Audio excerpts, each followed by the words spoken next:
Hello students, सो rotational motion part 2 का lecture 3 start करते हैं हम लोग। प्रीवियस लेक्चर में हम लोगों ने एंगुलर मोमेंटम और टॉर्क को रिलेट किया था for a system tau external equals dL vector by dt. So if net external torque acting is zero then angular momentum about that origin और एक्सिस रिमेन्स कंजर्व्ड। तो कोई system है जिसकी की हमें स्टेट ऑफ मोशन गिवन है and during the rotation system में कुछ इंटरनल चेंजेस हो रहे हैं जिससे मास का रीडिस्ट्रीब्यूशन हो रहा है, बट एक्सटर्नल फोर्सेस नहीं है, एक्सटर्नल टॉर्क नहीं है, तो ऐसे में एंगुलर मोमेंटम कंजर्व्ड होगा। तो I1 omega 1 is equal to I2 omega 2, इधर रिजिड बॉडी है तो अदरवाइज पार्टिकल है तो पार्टिकल का angular momentum m r cross v लेते हुए हम लोग एंगुलर मोमेंटम कंजर्वेशन अप्लाई करेंगे। मैकेनिकल एनर्जी कंजर्व हो भी सकती है, नहीं भी हो सकती है। ओके, तो उसी पे बेस्ड हम लोग एग्जांपल करते हैं। देखो एग्जांपल 2 है पेज नंबर 163 से, आपको कॉपी करने की जरूरत नहीं है। Example 2 page 163। A disk for which the mi is I1 rotates about a vertical frictionless axle with angular velocity omega naught. A second disk, this one having moment of inertia I2 and initially not rotating, drops onto the first cylinder. Since the first surfaces are not frictionless, the two eventually reach the same angular velocity omega in time t naught. Calculate the common angular speed. तो guys ये हमारे पास disc है जो कि already omega naught से rotate कर रही है इस एक्सिस के अबोव, और इसके ऊपर अपन ने एक और डिस्क माउंट कर दी। ये हमारी एक्सिस है। तो जैसे ही इस डिस्क को this lower disc is rotating with angular speed omega naught in anticlockwise sense, ये एंटी क्लॉकवाइज सेंस में इस तरह से रोटेट कर रही है ओमेगा नॉट से, और ये स्टॉप्ड है। तो ऊपर वाली डिस्क के रिस्पेक्ट में नीचे वाले डिस्क के जो पार्टिकल्स हैं वो कॉन्सेंट्रिक सर्कल्स में एंटी क्लॉकवाइज मैनर में मूव कर रहे हैं।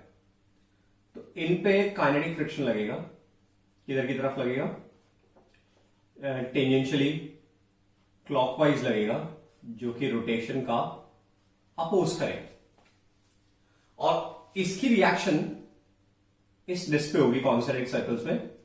इसमें फ्रिक्शन ऐसे एंटी क्लॉकवाइज लगेगा। तो जो friction on the upper disc है, friction on the lower disc, torque of friction on the lower disc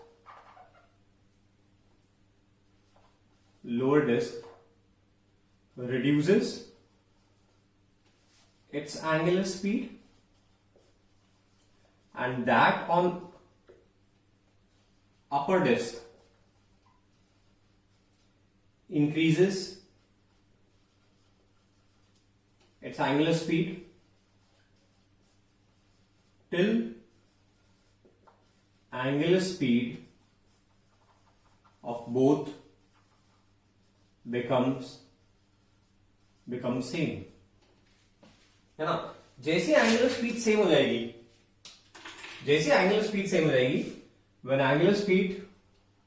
when both achieve common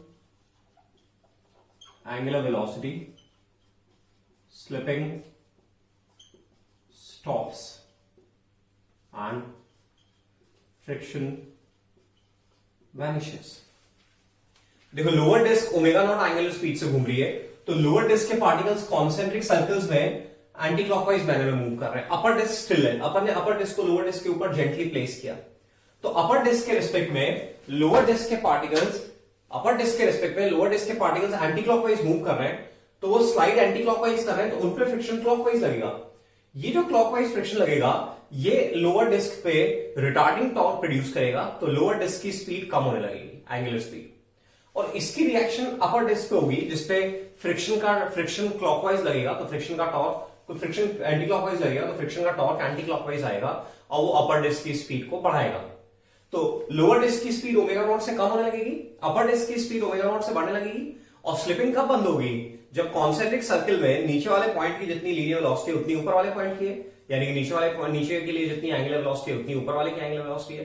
तो स्लिपिंग सीज होगी जब दोनों की एंगुलर वेलोसिटी सेम हो जाएगी। जैसे ही दोनों की एंगुलर वेलोसिटी सेम हो जाएगी तो फ्रिक्शन लगना बंद हो जाएगा एंड अब दोनों एक सिंगल एंटिटी की तरह मूव कर जाएंगे।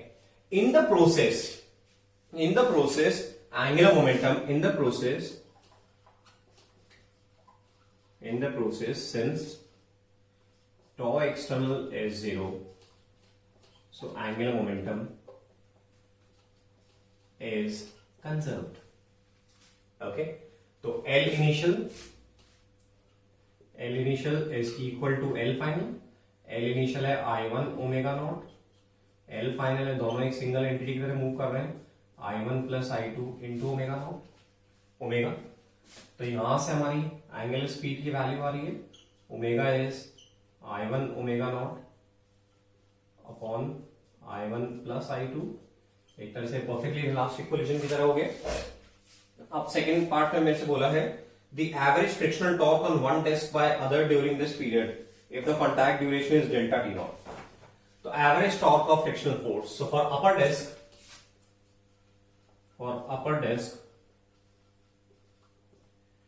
tau delta T, torque of friction delta T. This is angular impulse, बराबर change in angular momentum, which is I2 omega minus 0। इसको हम लोग ओमेगा बराबर omega naught plus alpha T से भी जा सकते हैं। जितनी भी एंगुलर इंपल्स की प्रॉब्लम है उनको हम लोग फर्स्ट इक्वेशन से सॉल्व कर सकते हैं अल्फा के थ्रू, है ना। तो बट हम यहाँ पे angular impulse torque into time interval, that is angular impulse and that is equal to change in angular momentum, so final angular momentum in minus initial angular momentum. तो यहां से टॉ फ्रिक्शन आ रहा है I2 omega naught I1 omega naught upon I1 plus I2 and into delta T. ये हमारा average torque of frictional force आ रहा है। देन थर्ड पार्ट में पूछा है हमसे कि calculate the ratio of final to the initial rotation energy. So K final upon K initial. So K final upon K initial, देखिए पहले केवल एक रिजिड बॉडी रोटेट कर रही थी ओमेगा नॉट से, अब दोनों रोटेट कर रही है ओमेगा से, तो इनको एक सिंगल एंटिटी कर ले सकता है। तो के final upon K initial L square upon 2I final upon L square by 2I initial. L common है तो ये हो जाएगा हमारा I इनिशियल I1 है, I final I1 plus I2 है, तो I1 upon I1 plus I2। या ऑल्टरनेटली हम लोग ऐसे भी कर सकते हैं, alternately K final upon K initial. K final है half I1 plus I2 omega square and K initial है half I1 omega naught square, और फिर ओमेगा की वैल्यू सब्स्टिट्यूट करें और फिर सॉल्व करें तो भी हमारा यहां से ऐसे आ जाएगा। तो अपने को प्रोसेस समझना है कि प्रोसेस में क्या हुआ है। प्रोसेस में हमारी लोअर डिस्क पे फ्रिक्शन का टॉर्क क्लॉकवाइज आया जिसने उसको रिटार्ड किया, अपर डिस्क पे फ्रिक्शन का टॉर्क एंटी क्लॉकवाइज आया जिसको उसने एक्सेलरेट किया, और ऐसा तब तक होता रहा जब तक कि दोनों की एंगुलर स्पीड सेम नहीं हो गई। जैसे ही दोनों की एंगुलर स्पीड सेम हो गई तो फ्रिक्शन लगना बंद हो गया, एक सिंगल एंटिटी की तरह मूव कर रहे हैं। इस प्रोसेस में क्योंकि काइनेटिक फ्रिक्शन लगा है तो एनर्जी में लॉस हुआ है, final kinetic energy initial energy से कम है, बट सिंस एक्सटर्नल टॉर्क 0 है तो एंगुलर मोमेंटम कंजर्व्ड है। तो इस तरह से एंगुलर मोमेंटम कंजर्वेशन से हम लोगों ने फर्स्ट प्रॉब्लम सॉल्व करी। अब नेक्स्ट प्रॉब्लम देखते हैं हम लोग। तो नेक्स्ट प्रॉब्लम में हमारे पास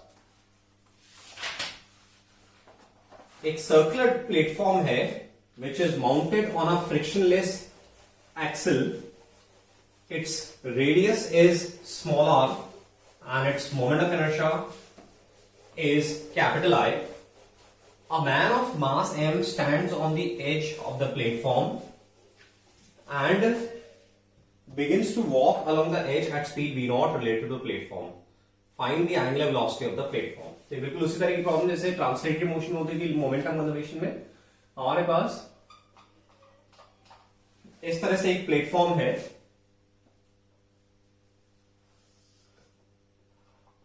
इस तरह से एक प्लेटफॉर्म है और इस पे मैन एच पे खड़ा हुआ है, पूरा सिस्टम रेस्ट पर है। Okay, omega initial 0, B initial 0, पूरा सिस्टम रेस्ट पर है। अब ये मैन इस प्लेटफॉर्म पे, ये मैन इस प्लेटफॉर्म पे सपोज टेंजेंशियली मूव करना स्टार्ट कर दिया इस तरह से, velocity of man relative to platform v0 से मूव करना स्टार्ट कर दिया। तो बताना प्लेटफॉर्म कितने एंगुलर स्पीड से रोटेट करेगा, और जब मैन ने एक टर्न कंप्लीट कर लिया तो प्लेटफॉर्म कितना एंगल टर्न करेगा। तो guys man anti clockwise move करने के लिए प्लेटफॉर्म को क्लॉकवाइज पुश करेगा। तो जैसे मैन मूव करने लगेगा तो प्लेटफॉर्म भी साइमल्टेनियसली मूव करने लगेगा ओमेगा एंगुलर स्पीड से। Man anti clockwise tangentially move करने के लिए प्लेटफॉर्म पे क्लॉकवाइज टेंजेंशियली फोर्स लगाएगा, जो कि प्लेटफॉर्म पे टॉर्क जनरेट करेगा क्लॉकवाइज, और जैसे ही मैन मूव करना स्टार्ट करेगा प्लेटफॉर्म में भी रोटेशन स्टार्ट हो जाएगा। जैसे हमारा लीनियर मोशन होता है, ये रेल रोड कार स्टिल है और उसपे बॉय खड़ा हुआ है, जैसे बॉय चलने लगेगा तो उसी मोमेंट में रेल रोड कार भी चलने लग जाएगी, और बॉय स्टॉप कर जाएगा तो रेल रोड कार भी स्टॉप कर जाएगी। सेम यहां पर है। तो मैन ने प्लेटफॉर्म पे फोर्स लगाया जिसने प्लेटफॉर्म पे टॉर्क जनरेट किया, प्लेटफॉर्म ने मैन पे फोर्स लगाया जिसने मैन पे टॉर्क जनरेट किया, बट ये इंटरनल फोर्सेज है, एक्सटर्नल फोर्सेज नहीं है, तो टॉर्क जीरो है, तो एंगुलर मोमेंटम कंजर्व्ड है ना। So the moment man starts walking on the platform, comma, the platform also starts rotating. In the process, angular momentum of man plus platform remains conserved. In the process, angular momentum of man plus platform remains conserved.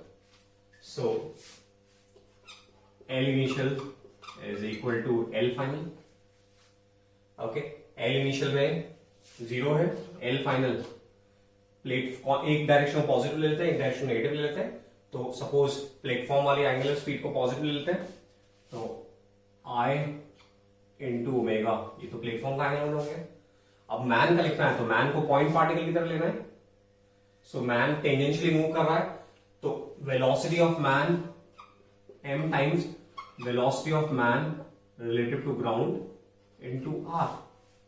ध्यान रहे, हमें ground के respect में angular momentum लिखना है, fixed axis के respect में angular momentum लिखना है। ये जो वेलोसिटी गिवन है तो प्लेटफॉर्म के रिस्पेक्ट में गिवन है। तो अब इसको ब्रेक करना होगा।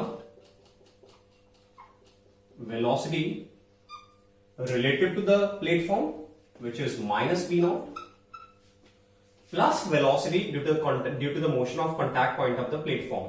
तो प्लेटफॉर्म का कॉन्टैक्ट पॉइंट कितने से मूव कर रहा है, यहां पे ओमेगा r से मूव कर रहा है, तो plus omega r into r। See velocity of man relative to the platform, तो टेंजेंशियली एंटी क्लॉकवाइज है तो उसको माइनस लिया हमने, plus velocity of the contact point of the platform. तो जहां जिस पॉइंट पे मैन खड़ा हुआ है उस पॉइंट की वेलोसिटी कितनी, ओमेगा r क्लॉकवाइज है। तो velocity of man relative to the platform plus velocity of contact point of the platform. So M V R, angle 90 degree है v और r के बीच में, इसलिए साइन 91 हो गया। इसको रीअरेंज करें तो ओमेगा की वैल्यू आ रही है M V naught R upon I plus M R square. तो इतनी एंगुलर स्पीड से प्लेटफॉर्म मूव करना स्टार्ट किया। गाइस, यदि मैन की स्पीड चेंज होगी तो प्लेटफॉर्म की स्पीड भी चेंज होगी। दोनों आपस में रिलेटेड इस तरह से, जैसे ही मैन स्टॉप कर जाएगा तो स्पीड भी जीरो हो जाएगी। ऐसा नहीं प्लेटफॉर्म थोड़ी देर बाद स्टॉप करेगा। द मोमेंट मैन स्टॉप करने के लिए मैन एक्चुअली ऑपोजिट डायरेक्शन में फोर्स लगाएगा जो प्लेटफॉर्म को भी रिटार्ड करेगा। तो जिस मोमेंट में मैन स्टॉप करेगा उसी मोमेंट में प्लेटफॉर्म भी स्टॉप कर जाएगा। अब हमसे बोला है कि angle turned bye the platform by the time man rotates one rotation, man completes one rotation. So when man completes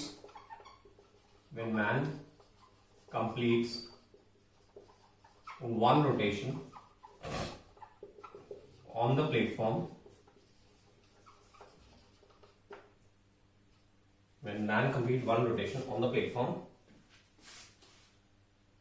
so omega delta t is equal to m omega delta T, इस दोनों तरफ delta T से multiply कर दो, M V naught delta T R upon I plus M R square. Now omega delta T is delta theta of platform, M R upon I plus M R square. V naught delta T is distance travelled by the man on the platform in one rotation, so that is 2 pi R. Okay, तो ये हमारे पास आ गया delta theta of platform is M R square upon I plus M R square into 2 pi. This is the angle turn by the platform कितना angle turn किया, mr² / I + mr² into 2π। Okay, ऐसे ही suppose अपन इसी situation में थोड़ा change कर दें। Suppose a boy of mass m is standing at the edge of a platform of mass capital M, radius capital R, in the shape of a uniform disk rotating with angular speed omega naught. A boy of mass m is standing at the edge of a platform of mass capital M, radius r, in the shape of a uniform disk rotating with angular speed omega naught. Okay. Now the boy starts moving on the platform along a cord, okay,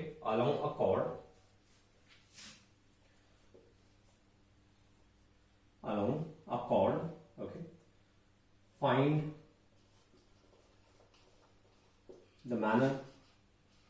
find how the angular speed of platform changes. Okay, find how the angular speed of the platform changes. What is the angular speed if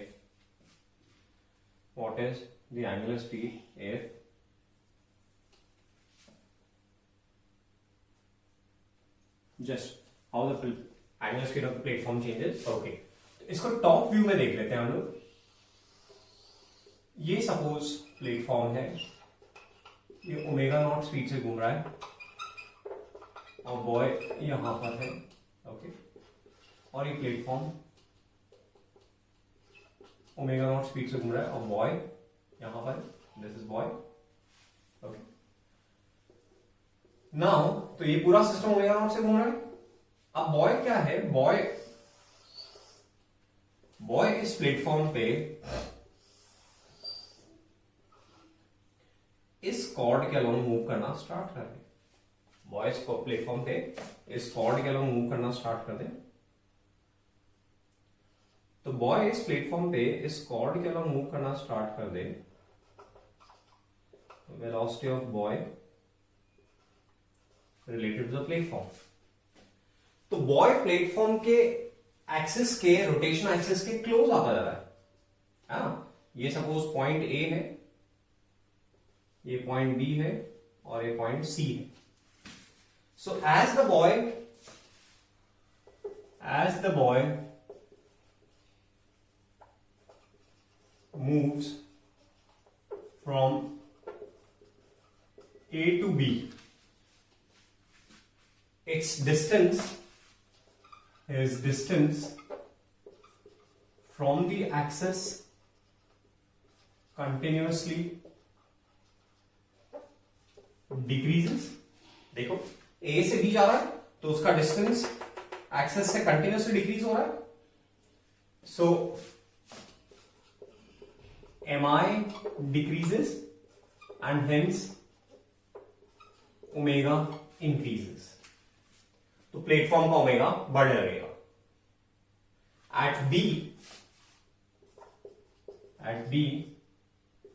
mi is least, so omega is maximum। now on moving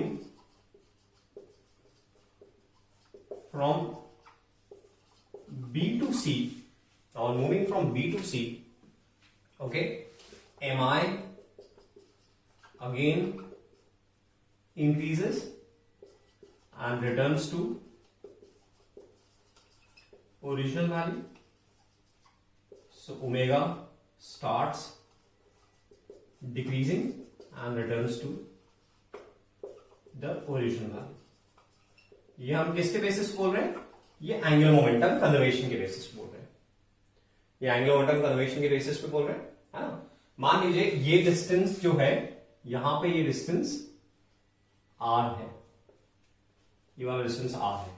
तो at b देखें, at b तो initial angular momentum है platform का capital M R square by 2 plus small M R square into omega naught. Boy को just एक point mass मानो और वो ओमेगा नॉट से साथ साथ ही घूम रहा था, तो इनिशियल एंगुलर मोमेंटम है एल इनिशियल बराबर final angular momentum man platform का M R square by 2 into omega plus boy का velocity relative to the platform which is velocity relative to the platform, v relative, plus velocity of contact point of the platform, which is omega r, mvr. velocity ground के respect में लिखनी है, तो यहां पे velocity relative to the platform भी इधर आएगी and velocity of contact point of the platform भी इधर ही आएगी यदि ओमेगा से घूमेगा तो mvr ये हमारा हुआ. इसको रीअरेंज करें तो आप रीअरेंज करो, तो इसको रीअरेंज करेंगे तो जो ओमेगा की वैल्यू आएगी वो आएगी मेरी omega naught minus M V relative R upon M R square by 2 plus M R square. ये मेरी ओमेगा नॉट की वैल्यू आएगी. ओके, तो इस तरह से हमारा जो बॉय है जो कॉर्ड के अलॉन्ग मूव कर रहा है ना, तो उस केस में जो प्लेटफॉर्म की स्पीड है पहले बढ़ेगी, मैक्सिमम होगी क्योंकि मोमेंट ऑफ इनर्शिया कम होता जा रहा है. उसके बाद मोमेंट ऑफ इनर्शिया बढ़ रहा है क्योंकि एक्सिस से दूरी बढ़ रही है, तो ओमेगा वापस से कम होने लगेगा और फिर से रीस्टोर हो जाएगा. इसी में if the boy suppose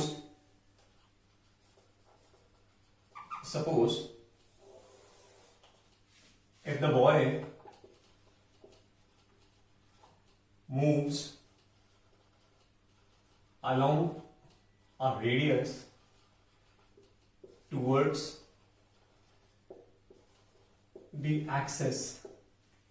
Suppose if the boy moves along a radius towards the axis, तो भी क्या होगा, रेडियस के along towards the axis move करेगा तो भी मोमेंट ऑफ इनर्शिया कंटिन्यूअसली कम होने लगेगा, है ना. मोमेंट ऑफ इनर्शिया कंटिन्यूअसली कम होने लगेगा तो भी एंगुलर स्पीड कंटिन्यूअसली बढ़ती रहेगी. Suppose the boy moves along a radius towards the axis, then also angular speed of platform increases. Then also angular speed of platform increases. तो इस तरह से हमें बेसिकली ये सोचना है कि रोटेटिंग सिस्टम दिया हुआ है, उसमें मास का डिस्ट्रीब्यूशन ऑल्टर हो रहा है, तो एक्सटर्नल टॉर्क 0 है यानी कि एंगुलर मोमेंटम कंजर्व्ड है, तो इनिशियल एंगुलर मोमेंटम को हमें फाइनल एंगुलर मोमेंटम से रिलेट करना है. ऐसे ही हम लोग नेक्स्ट एग्जांपल लेते हैं.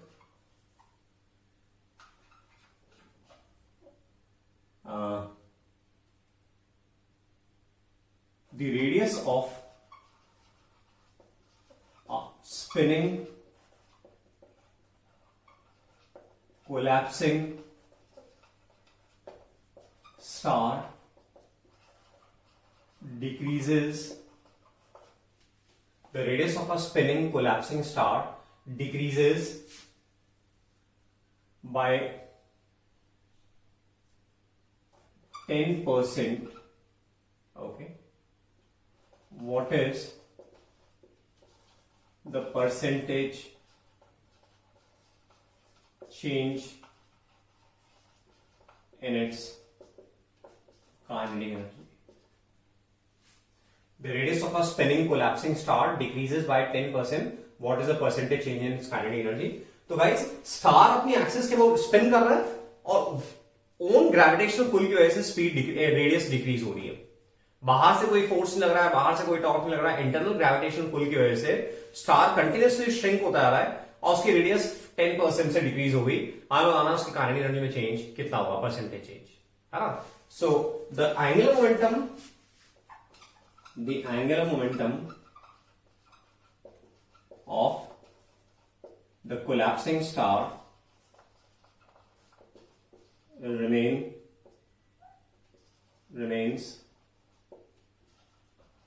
conserved.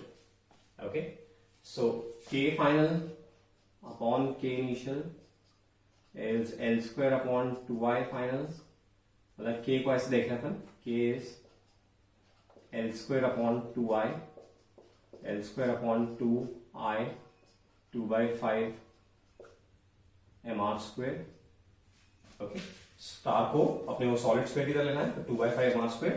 So K is proportional to 1 upon r square. Mass same रहेगा, so K is proportional to 1 upon r square. Angular momentum same रहेगा, L square upon 2I, so 2I, so K is proportional to 1 upon r square.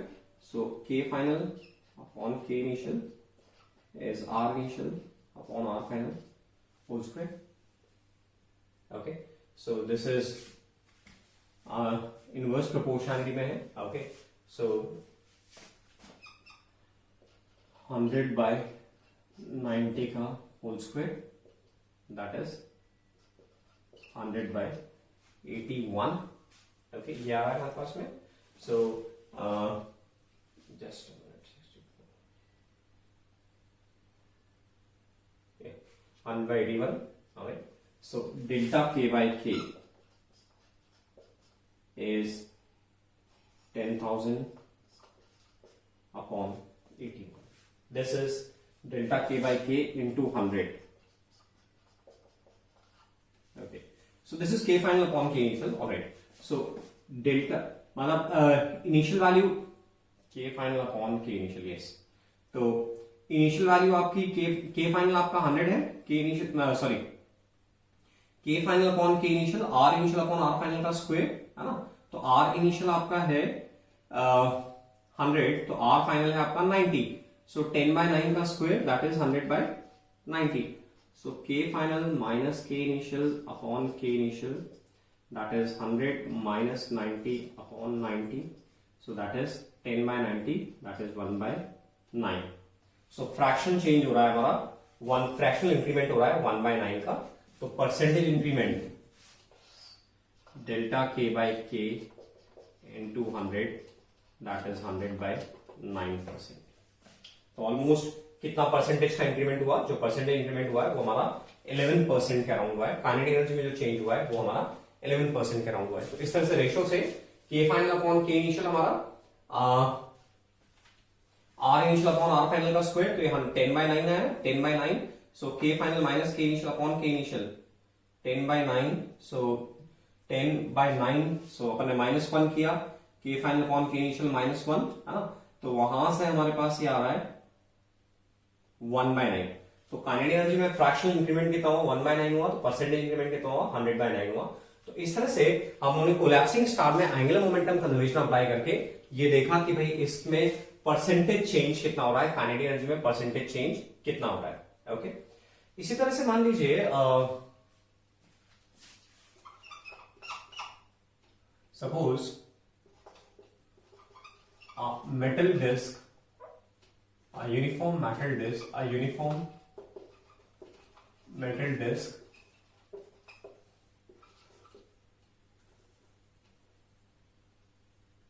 is rotating about its axis, है ना, rotating about its axis.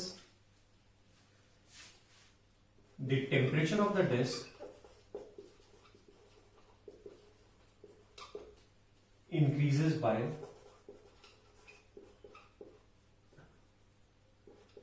10 degrees Celsius. Temperature of the disk increases by 10 degrees Celsius, and the coefficient of linear expansion of the material is 2 into 10 to the minus 5 per degree Celsius. Okay, what is the percentage change in first angular speed Second, kinetic energy.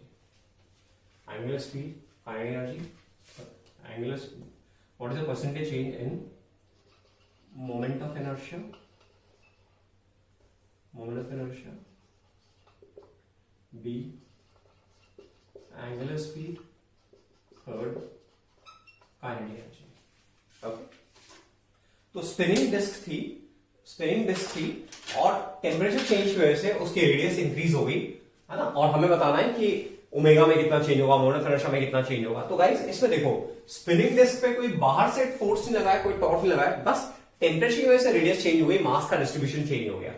तो ये forces internal है, external forces नहीं है, so torque is zero, therefore angular momentum is conserve. So for rotating this, for spinning disk, L is constant. L is constant. Okay. तो moment of inertia देखें अपन, moment of inertia I is mr square by 2, so proportional to r square. Okay. So delta I by I is twice of delta r by r, which is twice of alpha delta t. Because changes small है तो उन्होंने approximation लिया है, so twice of alpha delta t, so twice alpha is actually देखो आपको एक चीज, ये मैं अभी एरर आप लोगों ने नहीं पढ़ा है मान लो, तो ये अपने को ध्यान रखना है, यदि किसी फॉर्मूला में suppose y is ax to the power n, ax to the power n, where a is constant, तो delta y by y is n times delta x by x। ये अभी डायरेक्टली काम है लो, y proportional to x to the power n है, तो delta y by y is n times delta x by x। तो यहाँ पे I proportional to r square था, तो delta y by x twice of delta r by r, और delta r by r हमारा alpha delta t हो जाएगा, तो twice of alpha delta t, alpha की वैल्यू है 2 into 10 to the minus 5 और डेल्टा टी की वैल्यू है 10। ओके, तो ये 4 into 10 to the minus 4 आ रहा है, और परसेंटेज चेंज देखें तो delta I by I into 100, तो हमारा 0.04% आ रहा है, 100 से मल्टीप्लाई किया तो 0.04% आ रहा है। Now angular speed, so L is I omega which is 2/5 mr square into omega, and this is constant, sorry, mr square by 2 into omega, and this is constant. Okay, so omega is proportional to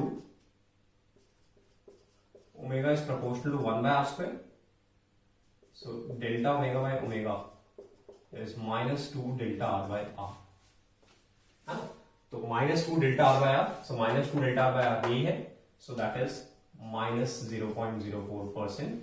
तो minus 0.04% का मतलब है कि angular speed reduce हुई है, कितने से reduce हुई है, 0.04% से रिड्यूस हुई है। अब काइनेटिक एनर्जी बात करें तो K is L square upon 2I, that is L square upon 2I and proportional to 1 upon I, so delta K by K is minus delta I by I, delta K by K is minus delta I by I, है ना, और delta I by आई में दिया हुआ 0.04, so minus 0.04%। So kinetic energy भी decrease हुई है, कितने परसेंट से डिक्रीज हुई है, 0.04% से डिक्रीज हुई है। Okay, so delta K by K into 100 is minus delta I by I into 100, और delta I by I into 100 हमने निकाला हुआ है 0.04, so minus 0.04%। So kinetic energy has decrease by 0.04%। तो इस तरह से कोई भी सिस्टम रोटेट कर रहा है और चेंजेस हमारे इंटरनल हो रहे हैं, बाहर से कोई टॉर्क नहीं लग रहा है, बाहर से कोई फोर्स लग रहा है, तो ऐसे में एंगुलर मोमेंटम कंजर्व होगा। और ये मैंने अभी आपको लर्न करने के लिए बोला कि y a x to the power n है, y proportional to x to the power n है, तो आप स्मॉल चेंजेस के लिए अप टू 10% चेंजेस के लिए डायरेक्ट यूज में ले सकते हो कि delta y by y is n times delta x by x। हाँ, अब delta y by y fraction change है, और दोनों तरफ 100 से मल्टीप्लाई कर दोगे तो फिर हमारा परसेंटेज चेंज आ जाएगा। अब ऐसे ही नेक्स्ट एग्जांपल हम लोग देखें एंगुलर मोमेंटम कंजर्वेशन बेस्ड की। देखो example 4, A smooth uniform rod of length L, a smooth uniform rod of length L and mass M has two identical beads of negligible size, each of mass M, which can slide freely along the rod. Initially, the two beads are at the center of the rod and the system is rotating the angular speed omega naught. तो ये हमारी rod है और ये अपने perpendicular bisector के about omega angular speed से, omega naught angular speed से रोटेट कर रही है। और यहां पे ये टू बीड्स हैं जो बिल्कुल एक्सिस के क्लोज है इनिशियली। ओके, जो रॉड है वो स्मूथ है, there are no external forces. When the beads reach the ends of the rod, find the angular velocity of the system. तो एक्चुअली क्योंकि ये बीड्स रिजिडली अटैच्ड नहीं है, तो जब रोटेशन होगा तो रॉड के रिस्पेक्ट में बाहर की तरफ मूव करेंगे।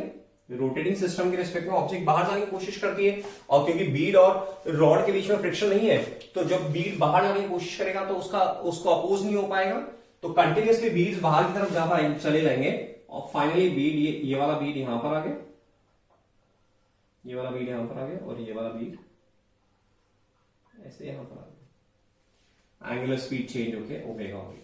तो आप देखो, कैटेगराइज करो, एक सिस्टम है जो कि रोटेट कर रहा है, सिस्टम में मास का रीडिस्ट्रीब्यूशन हो रहा है बिकॉज ऑफ इंटरनल फोर्सेस, बाहर से कोई फोर्स लग रहा है, एंगुलर मोमेंटम इज कंजर्व। तो मान लो इस समय ओमेगा से मूव कर रहा है, तो ये जो दोनों बीड्स हैं, ये दोनों बीड्स हैं, ये डिस्क के साथ साथ तो ऐसे रोटेट कर रहे हैं, और डिस्क के रिस्पेक्ट में velocity of bead related to the rod, velocity of bead related to the rod, rod के रिस्पेक्ट में ये ऐसे बाहर की तरफ आ रहे हैं और रॉड के साथ साथ ये रोटेट कर रहे हैं। ये velocity related to the rod है, बाहर की तरफ, ये बाहर की तरफ स्किप कर रहे हैं इसलिए, and this is velocity because of motion of rod, ये इस तरह से।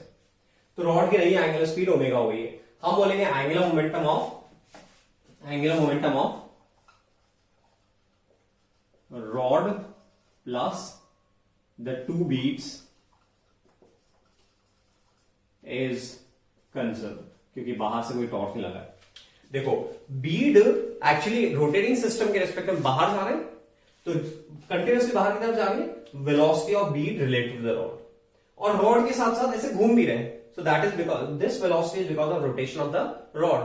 तो वो सर्किल में टेंजेंशियली एंटी क्लॉकवाइज इस तरह से, और प्लस ये वेलोसिटी जो है ये रॉड के रिस्पेक्ट में जो मोशन है उसकी वजह से। अब L initial equals L final, L initial is equal to L final. Okay, L initial में देखें तो रॉड का मास कैपिटल M है, लेंथ L है, तो ml square by 12 into omega not, और बीड्स का एंगुलर मोमेंटम 0 है क्योंकि बीड्स एक्सिस पे ही है इसलिए 0 है। फाइनली L फाइनल, रॉड का angular momentum ml square by 12 into omega, और बीट्स का देखो, बीट्स की जो ये वाली वेलोसिटी है ये एंगुलर मोमेंटम में कंट्रीब्यूट नहीं करेगी, बीबीआर ये एंगुलर मोमेंटम में कंट्रीब्यूट नहीं करेगी क्योंकि ये एक्सिस से पास हो रही है। टॉर्क में जब फोर्स की लाइन ऑफ एक्शन एक्सिस से पास होती है तो वो टॉर्क में कंट्रीब्यूट नहीं करता है। ऐसे एंगुलर मोमेंटम की वेलोसिटी की डायरेक्ट लाइन एक्सिस से पास हो रही है तो एंगुलर मोमेंटम में कंट्रीब्यूट नहीं करेगी, तो ये एंगुलर मोमेंटम में कंट्रीब्यूट नहीं करेगी, एंगुलर मोमेंटम केवल इसकी वजह से आएगा। तो ये सर्कल में मोशन हो रहा है, एम वी आर हो जाएगा, तो M V which is omega L by two into R which is L by two, और इसको डबल करना है क्योंकि दो पार्टिकल है तो डबल करना है। ओके, तो यहां से ओमेगा की वैल्यू आ रही है हमारी ml square by 12 into omega naught upon ml square by 12 plus twice of ml square bye 4, twice of ml square bye 4। तो एलसीएम ले लें तो यहाँ 6 आ जाएगा, एल स्क्वायर पूरे में कैंसिल हो जाएगा, एल स्क्वायर बाय 12, तो हो गया m upon capital M plus 6m into omega naught. ये हमारी एंगुलर स्पीड आ गई। And since there is no friction, so kinetic energy remains conserved, kinetic energy remains conserved। Okay, तो यदि हम वीवीआर निकालना चाहते हैं तो हम इस तरह से लिख सकते हैं initial kinetic energy half ml square by 12 into omega naught square, final kinetic energy rod की half ml square by 12 into omega square, ये रॉड की काइनेटिक एनर्जी होगी, प्लस बीट्स की नेट स्पीड कितनी है, this square plus this square, bead की जो net speed है vb that is vb r का स्क्वायर प्लस रॉड की जो स्पीड है उस कॉन्टैक्ट पॉइंट की उसका स्क्वायर है ना, ओमेगा l/2 का स्क्वायर, ये बीडी की नेट स्पीड होगी vb स्क्वायर, तो ट्वाइस ऑफ हाफ m और vb square that is vbr का स्क्वायर प्लस ओमेगा l/2 का स्क्वायर। तो इसको रीअरेंज करके ओमेगा की वैल्यू सब्स्टिट्यूट करके हम वीवीआर की वैल्यू कैलकुलेट कर सकते हैं। वीवीआर की वैल्यू कितनी है, तो बीड्स एक्चुअली क्योंकि फ्रिक्शन नहीं था तो इसलिए कंटिन्यूअसली बाहर की तरफ स्लाइड कर रही थी, और बाहर की तरफ स्लाइड कर रही थी तो मोमेंट ऑफ इनर्शिया बढ़ता जा रहा था, इसीलिए एंगुलर स्पीड रॉड की कम होती जाएगी। जब बीड्स एंड पर है उस समय रॉड की एंगुलर स्पीड मिनिमम होगी और फाइनली बीड्स रॉड से सेपरेट हो जाएगी और रॉड अपने रोटेट करती रहेगी।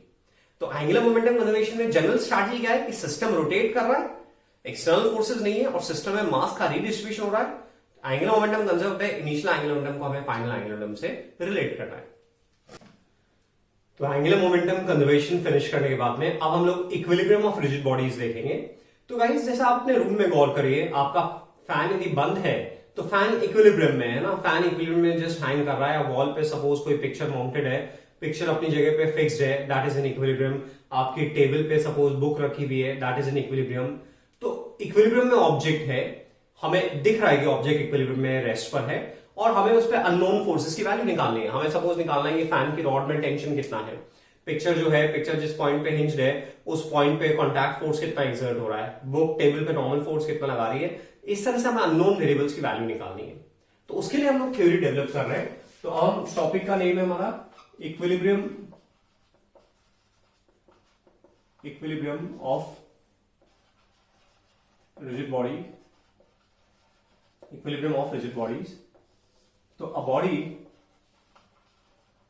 is said to be in mechanical equilibrium if first the linear momentum and second the angular momentum of the body remains constant, angular momentum and the linear momentum and the angular momentum of the body remains constant, they have fixed values. यदि body का linear momentum constant है, body का angular momentum constant है, तो हम बोलेंगे body mechanical equilibrium में है। Okay, in other words we can say, if acceleration of center of mass of the body and angular acceleration of the body about any possible origin are zero, then body is in equilibrium. Okay, तो equilibrium को हम बोल रहे हैं कि body का linear momentum constant है, body का एंगुलर मोमेंटम कांस्टेंट है, फिक्स्ड वैल्यू है, हम बोलेंगे बॉडी मैकेनिकल इक्विलिब्रियम में है। उसी को हम दूसरे तरीके से बोल सकते हैं कि the acceleration of centre of mass zero है एंड बॉडी का एंगुलर एक्सेलरेशन आप किसी भी एक्सिस के अबाउट, किसी भी ओरिजिन के अबाउट मेजर करो, हमारा जीरो आ रहा है, तो हम बोलेंगे बॉडी इक्विलिब्रियम में है। ओके, अब इक्विलिब्रियम को हम दो कैटेगरीज में डिवाइड कर सकते हैं, equilibrium static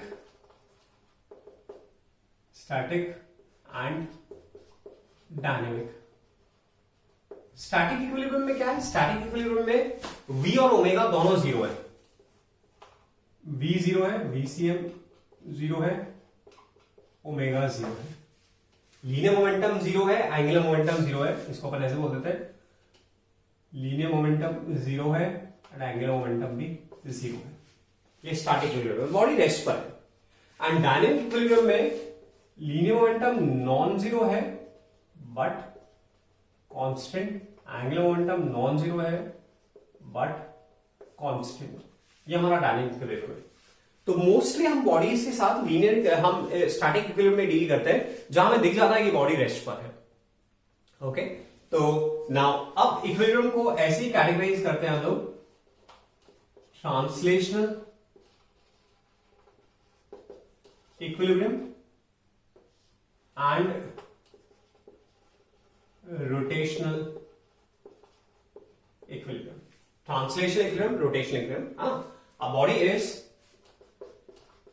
A body is in translational equilibrium if sum of all the forces acting on the body is zero. Then only linear momentum will be constant. Then only acceleration of center of mass is zero. So for translation equilibrium, sigma f net should be zero. Sigma f net should be zero. Now this equation can be divided into three component equations. Sigma fx बराबर zero, sigma fy बराबर zero and sigma fz बराबर zero.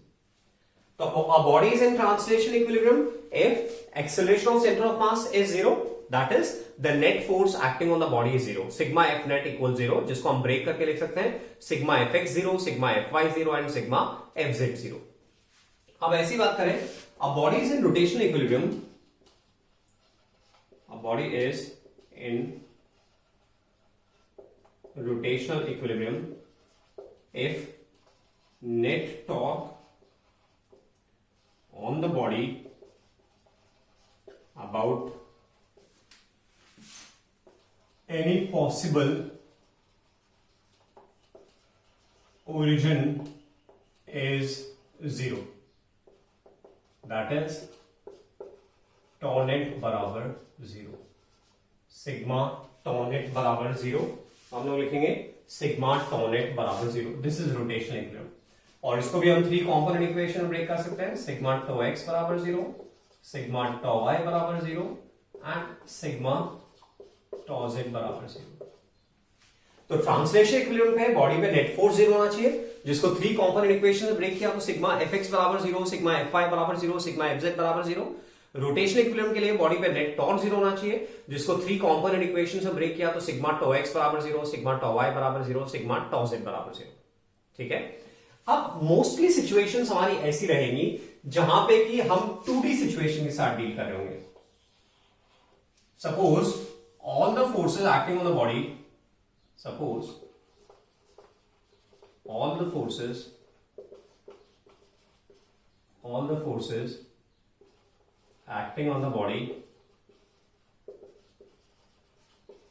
lie in a plane, say xy,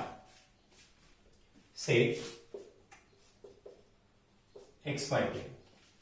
सारे forces एक plane में lie कर रहे हैं। Suppose all the forces acting on the body lie in a plane. Mostly हम 2D सिचुएशन से आगे डील कर रहे हैं, जहां पे बॉडी पे जितने फोर्सेस लग रहे हैं वो सारे के सारे फोर्सेस एक प्लेन में लाई कर रहे हैं। तो सारे फोर्सेस एक प्लेन में लाई कर रहे हैं, सपोज xy प्लेन, तो हर फोर्स पे z कंपोनेंट तो जीरो है। तो हमारे पास ऐसे केस में केवल दो इक्वेशन बची for translational equilibrium, sigma fx zero, sigma fy zero. fz तो हर फोर्स का इंडिविजुअली जीरो है, क्योंकि फोर्स xy प्लेन में आ रहा है, तो यानी कि फोर्स का z कंपोनेंट जीरो है। तो sigma fx zero, sigma fy zero.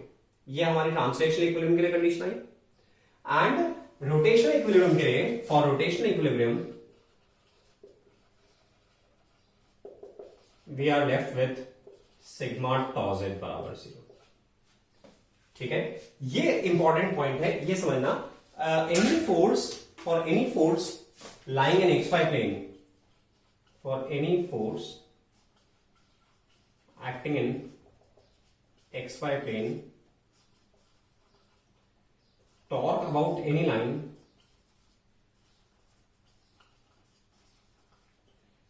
lying in same plane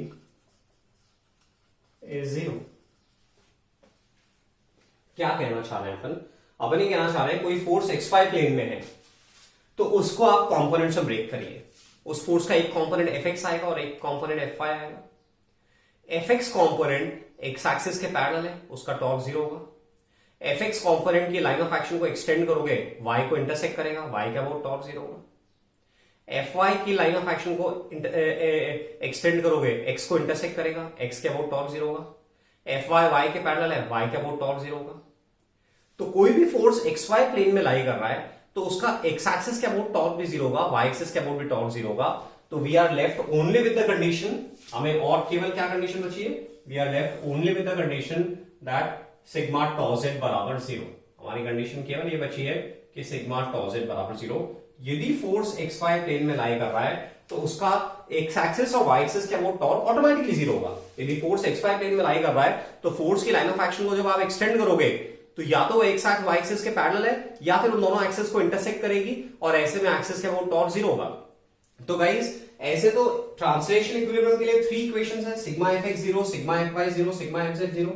rotation equilibrium के लिए 3 कंडीशंस है, sigma tau x 0, sigma tau y 0, sigma tau z 0। But when we are dealing with 2D situation, in a situation where all the forces are acting in a plane, say xy plane, then we need to have only 3 equations, sigma fx 0, sigma fy 0 and torque about z axis. Torque about z axis is 0. ये हमारी condition आएगी equilibrium की, है ना। तो translation equilibrium के लिए हम बोल रहे हैं कि नेट फोर्स 0 होना चाहिए। रोटेशन इक्विलिब्रियम के लिए किसी भी ओरिजिन के अबाउट टॉर्क लिखो तो वो 0 होना चाहिए। और 2D सिचुएशन है, सपोज सारे फोर्सेस xy प्लेन में लाई कर रहे हैं तो ऐसे में हमारे पास कंडीशन बचती है just sigma fx 0, sigma fy 0 and tau z बराबर 0। ये हमारे पास कंडीशन बचती है। अब यहां पे एक फर्दर पॉइंट हम लोग बोल रहे हैं, if for a body in translation equilibrium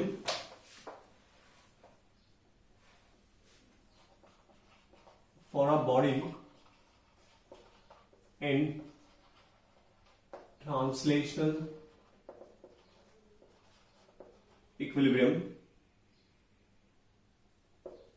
the choice of origin for calculating torques is unimportant and can be made for convenience। क्या बोल रहे हैं हम लोग, for a body in translation equilibrium the choice of origin for calculating torques is unimportant and can be made for convenience. इसका मतलब क्या है, इसका मतलब ये है कि if net force on a body is 0, if net force on a body is 0, then torque about any point comes out to be same। ये हम लोगों ने कपल में भी देखा। कपल में देखो दो फोर्सेस ऑपोजिट डायरेक्शन लग रहे थे जिनका मैग्नीट्यूड सेम था, डायरेक्शन ऑपोजिट थी, डिफरेंट लाइंस थी और मैंने आपको वहां बताया था इस कपल का टॉर्क हम किसी भी ओरिजिन के अबाउट निकालें। ये जो दो फोर्सेस ऑपोजिट डायरेक्शन लग रहे हैं इनका हम टॉर्क किसी भी ओरिजिन के अबाउट निकालें सेम आएगा। चॉइस ऑफ ओरिजिन अनइंपॉर्टेंट है, सारे ओरिजिन के अबाउट टॉर्क सेम आएगा। उसी को जनरलाइज कर रहे हैं कि यदि किसी बॉडी पे नेट फोर्स 0 है, यदि नेट फोर्स 0 है मतलब बॉडी ट्रांसलेशन इक्विलिब्रियम में, तो आप किसी भी ओरिजिन के अबाउट टॉर्क निकालो, सारे ओरिजिन के अबाउट टॉर्क सेम आएगा। चॉइस ऑफ ओरिजिन अनइंपॉर्टेंट है। तो हम ऐसे ओरिजिन के अबाउट टॉर्क लिखना पसंद करेंगे जहां से maximum number of unknown forces pass हो रहे हो, क्योंकि जब वो फोर्सेस अननोन फोर्सेस हमारी एक्सिस से पास हो रहे होंगे तो उनका टॉर्क उस एक्सिस के अबाउट 0 हो जाएगा। तो हमारी इक्वेशंस में जो वेरिएबल्स इन्वॉल्व होंगे वो कंपैरेटिवली कम इन्वॉल्व होंगे। अभी एक्सप्लेन करूंगा, जब मैं एग्जाम्पल लूंगा तब एक्सप्लेन करूंगा। अभी ये पॉइंट समझना है कि यदि बॉडी पे नेट फोर्स 0 है तो आप किसी भी ओरिजिन के अबाउट टॉर्क निकालो सेम आएगा। तो आप अपनी सुविधा से, अपनी कन्वीनियंस से ओरिजिन चूज करो, क्योंकि सारे ओरिजिन के अबाउट टॉर्क की वैल्यू सेम आएगी, है ना। तो हम फर्दर बोल रहे हैं, so if net force on a body is 0, torque about any point comes out to be same, ये हम लोग बोल रहे हैं। Thus if the net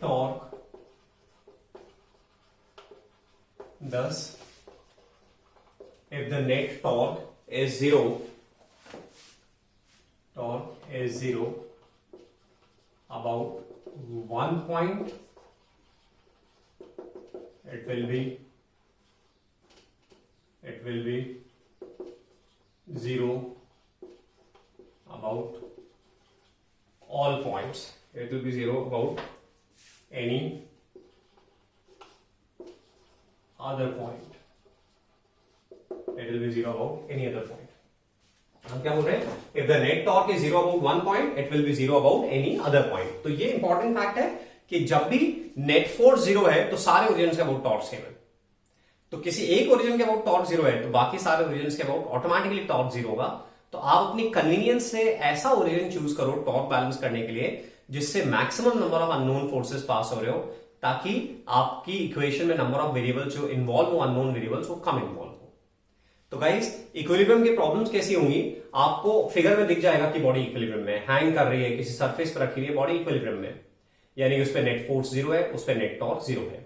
mostly 2D problems होंगी, तो XY प्लेन में सारे फोर्सेस आ रहे हैं, तो सिग्मा FX 0, सिग्मा FY 0, और XY प्लेन के नॉर्मल कोई भी लाइन ले लो, उसके अबाउट टॉर्क को 0 कर दो। लाइन की चॉइस कैसी होगी, जहां से maximum number of forces pass हो रहे हैं वहां से हम लाइन पास कराएंगे, ताकि हमारे नंबर ऑफ अननोन वेरिएबल्स कम हो जाए इक्वेशन में और हम इजीली सॉल्व कर पाए। तो जैसे मैं एग्जांपल लेता हूं, सपोज ये यूनिफॉर्म रॉड है, ये यूनिफॉर्म रॉड है, इसको इस एंड पे हैंग किया हुआ है और यहां पे हैंग किया हुआ है, ये लेंथ,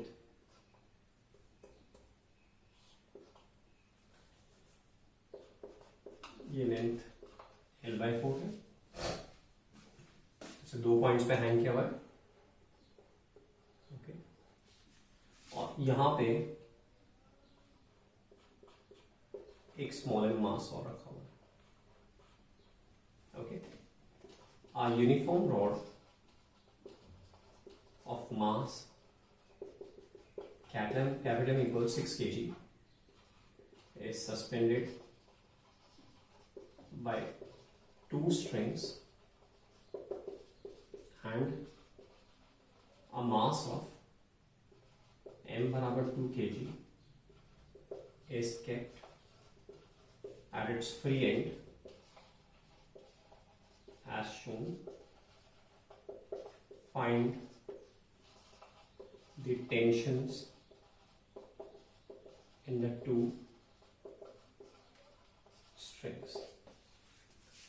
तो अब प्रॉब्लम को देखते ही हमें मालूम पड़ रहा है कि यार ये रॉड हैंग कर रही है इक्विलिब्रियम में, ट्रांसलेशन इक्विलिब्रियम में भी है और रोटेशनल इक्विलिब्रियम में भी है, और हमें इन दोनों रॉड्स में, इन दोनों रस्सियों में टेंशन निकालना है। तो मास m और रॉड का हम लोग कंबाइंड फ्री बॉडी डायग्राम बना लेंगे। तो ये हमारी रॉड है और एक स्ट्रिंग इस एंड पर है, एक स्ट्रिंग L/4 पर है, ओके। अब हम फ्री बॉडी डायग्राम देखें, तो फ्री बॉडी डायग्राम में यहां टेंशन T1 लग रहा है, यहां टेंशन T2 लग रहा है, रॉड यूनिफॉर्म दे रखी है, सेंटर ऑफ मास पे कैपिटल Mg लग रहा होगा, और यहां ये स्मॉल m है ना। तो स्मॉल m को भी रॉड का पार्ट इनका अलग अलग डायग्राम नहीं बना रहे हैं, क्योंकि इनके बीच में कोई मोशन नहीं हो रहा है, तो इनको इकट्ठा करके ये स्मॉल mg इस तरफ लग रहा है, ऑलराइट। अब देखो, ये रॉड इक्विलिब्रियम में है, इस पे नेट फोर्स 0 होगा, टॉर्क 0 होगा, और ये 2D सिचुएशन है, सारे फोर्सेस वर्टिकल में लाई कर रहे हैं। तो फोर्स बैलेंस करें तो हॉरिजॉन्टल में तो कोई फोर्स है नहीं, और वर्टिकल में फोर्स बैलेंस करें तो T1 प्लस T2 बराबर capital M plus small mg। तो एक इक्वेशन ही बन गई हमारी, हाँ, capital M plus small mg which is 6 + 2 8, तो 80 एक इक्वेशन बन गई। अब टॉर्क किसके अबाउट जीरो करें, है ना, क्योंकि रॉड इक्विलिब्रियम में है तो सारे पॉइंट्स के अबाउट टॉर्क जीरो होगा। तो आप चाहो तो ए के अबाउट टॉर्क जीरो कर सकते हो, आप चाहो तो ओ के अबाउट टॉर्क जीरो कर सकते हो, आप चाहो तो बी के अबाउट टॉर्क जीरो कर सकते हो, आप चाहो तो सी के अबाउट टॉर्क जीरो कर सकते हो। तो ओ के अबाउट टॉर्क जीरो करेंगे तो T1 T2 दोनों का टॉर्क आएगा, और यदि ए या बी के अबाउट टॉर्क जीरो करते हैं तो ए के अबाउट टॉर्क जीरो करेंगे तो T1 इक्वेशन इन्वॉल्व नहीं होगा, बी के अबाउट टॉर्क जीरो करेंगे तो T2 इन्वॉल्व नहीं होगा। तो आई वुड प्रेफर ए और B. So writing torque balance, writing torque balance about A के अबाउट टॉर्क बैलेंस कर रहे हैं, एक्चुअली अपन इस एक्सिस के अबाउट टॉर्क बैलेंस कर रहे हैं। तो mg का torque mg into L by two, anticlockwise आ रहा है, देखो capital mg into L by two, ऐसे एंटी क्लॉकवाइज हो रहा है। T2 का torque T2 into 3l by 4, ये क्लॉकवाइज आ रहा है, देखो r इस तरफ है, f इस तरफ है, r क्रॉस f क्लॉकवाइज आ रहा है। स्मॉल mg का टॉर्क एंटी क्लॉकवाइज आ रहा है, स्मॉल mg इंटू एल बराबर 0। तो यहां से T2 की वैल्यू, T2 आ रहा है हमारा 3l बाई 4 से डिवाइड कर दो, तो 3l बाई 4 से डिवाइड किया तो 2 बाई 3 कैपिटल mg, है ना, 2 by 3 capital mg and plus 4 by 3 small mg। तो ये आ रहा है हमारा 2 capital m that is 12 plus 4 small m, 4 into small 2 8 into 10 by 3, so that is 200 by 3 Newton. तो T2 की वैल्यू आ रही है 200 बाई 3 न्यूटन, और 200 बाई 3 न्यूटन T2 की वैल्यू आ रही है। अब T1 की वैल्यू निकालनी है तो 80 minus 200 by 3 that is 40 by 3 Newton, और T1 की वैल्यू आ रही है 40 बाई 3 न्यूटन। तो इस तरह से हम लोगों ने T1 T2 दोनों की वैल्यूज निकाल ली। तो आपको समझ में आया कि भाई नेट फोर्स हमें ऑब्जेक्ट इक्विलिब्रियम में दिख रही है, नेट फोर्स भी जीरो है, नेट टॉर्क भी जीरो है। अब इस केस में आप किसी भी पॉइंट के अबाउट टॉर्क लिखो, सबके अबाउट जीरो होगा। तो हमने अपनी कन्वीनियंस से ओरिजिन चूज किया, हम या तो ए के अबाउट टॉर्क जीरो कर सकते हैं, बी के अबाउट, आप चाहो तो ओ के अबाउट भी कर सकते हो, सेम रिजल्ट आएगा। जो फाइनली हमारा आंसर्स आएंगे T1 T2 की वैल्यूज वो सेम आएंगे, उनमें कोई डिफरेंस नहीं आएगा। तो इस तरह से फोर्स बैलेंस करके, टॉर्क बैलेंस करके हमें सॉल्व करना है। ऐसे देखो, जैसे नेक्स्ट एग्जांपल लेते हैं, ये हमारे पास एक प्लैंक है और इसको यहां हिंज किया हुआ है और इधर एक स्ट्रिंग से सपोर्ट किया हुआ है, ये एंगल 37 डिग्री है। ओके, और साथ में इधर एक स्मॉल एम मास भी रखा हुआ है। A plank of mass capital M equals 10 kg hinged at one end is held horizontally by a massless cable attached to the other end as shown. A block of mass small m equals 4 kg is lying, mass m and length L is lying at L by 3 distance from hinge on it. Find tension in the cable and horizontal and vertical tension in the cable, horizontal and vertical components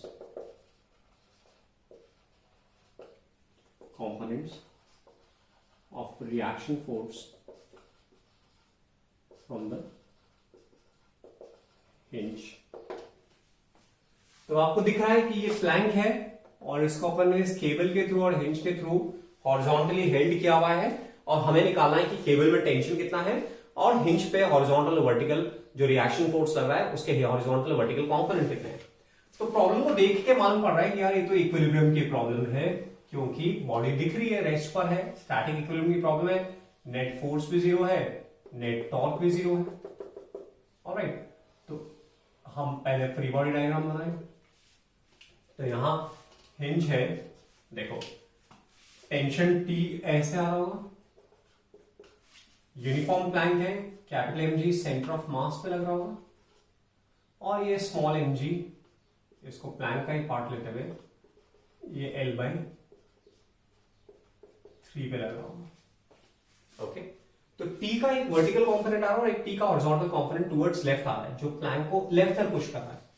तो hinge से जो force लग रहा होगा, reaction force, horizontal component right में लग रहा है, वर्टिकल कंपोनेंट ऊपर की तरफ, ये FH और FV हो गया। आप फोर्स बैलेंस कर दें, तो फोर्स बैलेंस करें तो T cos 37 degree minus FH, force balance कर रहे हैं तो T cos 37 is equal to FH। Horizontal दो ही फोर्सेस हैं, दोनों को बैलेंस कर दिया आपने। वर्टिकल में देखें तो T sin 37 degree plus FV बराबर capital M plus small m G, ये हो गया। तो अभी तीन वेरिएबल्स हैं, T, FH, FV, third equation और सेटअप करनी पड़ेगी। तो अब देखो टॉर्क हम A के अबाउट बैलेंस करें या B के अबाउट बैलेंस करें। तो A के अबाउट बैलेंस करने से फायदा ये होगा कि FH और FV दोनों A से पास हो रहे हैं, तो उनका टॉर्क जीरो होगा, तो ऐसे में वो इक्वेशन इन्वॉल्व नहीं होंगे। वो इक्वेशन इन्वॉल्व नहीं होंगे तो हमारे नंबर ऑफ वेरिएबल्स कम हो जाएंगे, नंबर ऑफ वेरिएबल्स कम हो जाएंगे तो सॉल्व करने में थोड़ा कन्वीनियंट रहेगा। सो writing torque balance, writing torque balance about A, है ना। FH FV का टॉर्क जीरो है, mg का torque small mg into L by 3 R cross F clockwise, capital mg का torque capital mg into L by 2 ये भी clockwise, और tension का टॉर्क एंटी क्लॉकवाइज आ रहा है। टेंशन की लाइन का देखो, या तो आप टेंशन के कंपोनेंट्स कर लो, T sin 37 की वजह से टॉर्क आएगा, T cos 37 की वजह से नहीं आएगा, तो minus T sin 37 into L बराबर 0। ये दोनों क्लॉकवाइज टॉर्क थे, ये एंटी क्लॉकवाइज टॉर्क था, बराबर 0। तो यहां से T की वैल्यू हम लोगों ने निकाल ली, T आ रहा है अपना small m by 3 plus capital M by 2, और ये 3 बाई 5 तो रिवर्स होके 5 बाई 3 G। तो स्मॉल m है हमारा, स्मॉल m को अपन कर देते हैं 3 kg, सो स्मॉल m है 3 kg तो 3 3 1, और m है 10 kg तो 10 by 2 5, 1 plus 5 6, 6 5 30, 30 upon 3 15, 150 Newton. Tension की वैल्यू आ रही है 150 न्यूटन। अब अपने को FH निकालना है, तो FH is 4 by 5 into T, that is 120 Newton. FV की वैल्यू निकालनी है, सो FV is capital M plus small mg, that is 10 plus 3 13 130, minus T sin 37 120, T sin 37 150 into 3 by 5, so 33 are 90, 130 minus 90 40 Newton. तो FV की value आ रही है 40 Newton, FH की value आ रही है 120 न्यूटन, और हम लोगों ने T भी निकाल लिया। इस तरह से हम लोगों ने कंप्लीट प्रॉब्लम को सॉल्व कर लिया। ऐसे लास्ट एक और एग्जांपल लेते हैं हम लोग।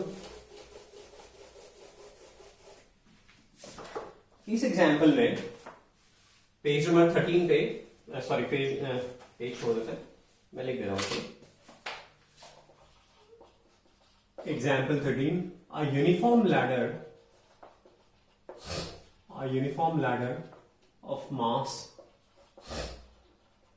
capital M equals 10 kg leans against a smooth vertical wall making an angle of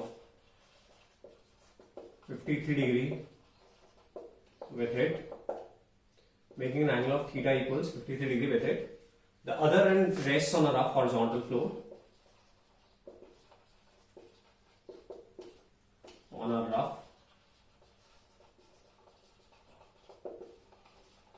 horizontal floor. Okay. Find the normal force. Find the normal force and frictional force that the floor exerts on the ladder. That the floor exerts on the ladder.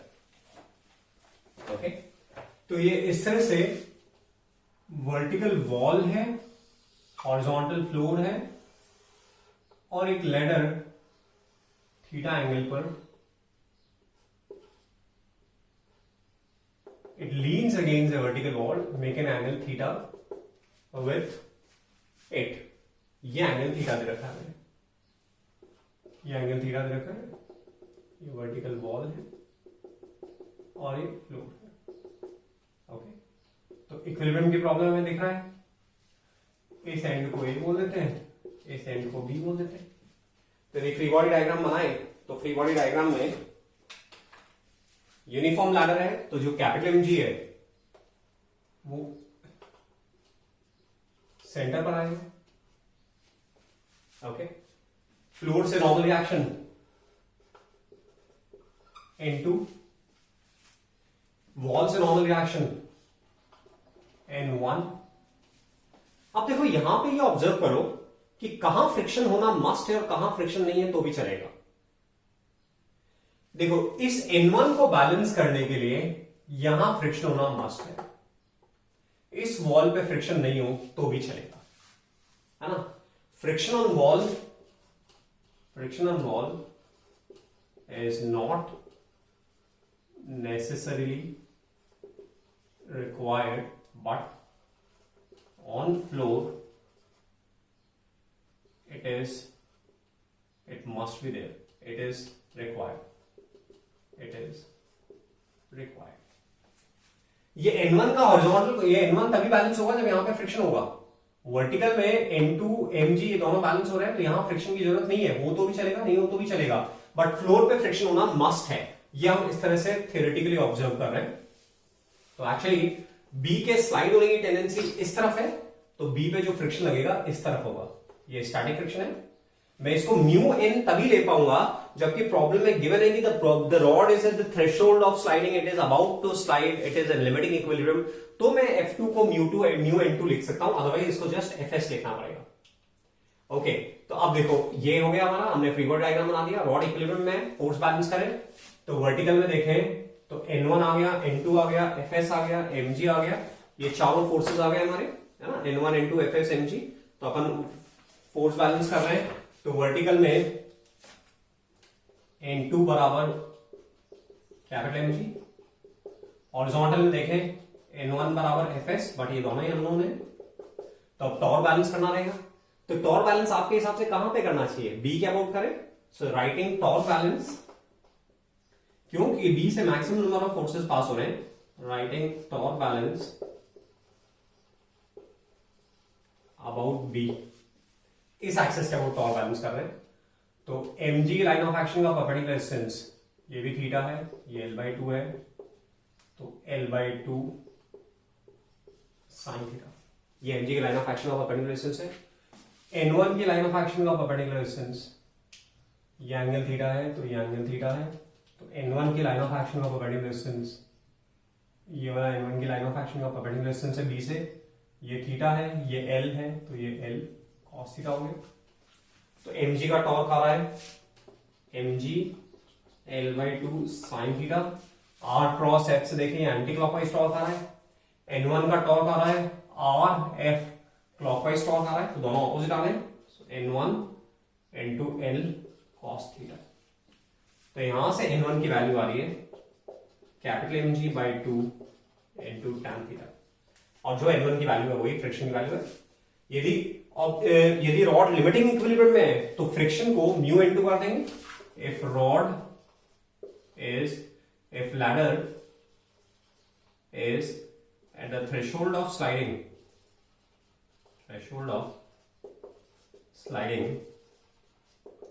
then Fs is mu s N2. तो F S को mu S N to कर देंगे, N to की value निकालेंगे M G, F S की value N one के बराबर है, तो जो अननोन है वो हमारा आ जाएगा।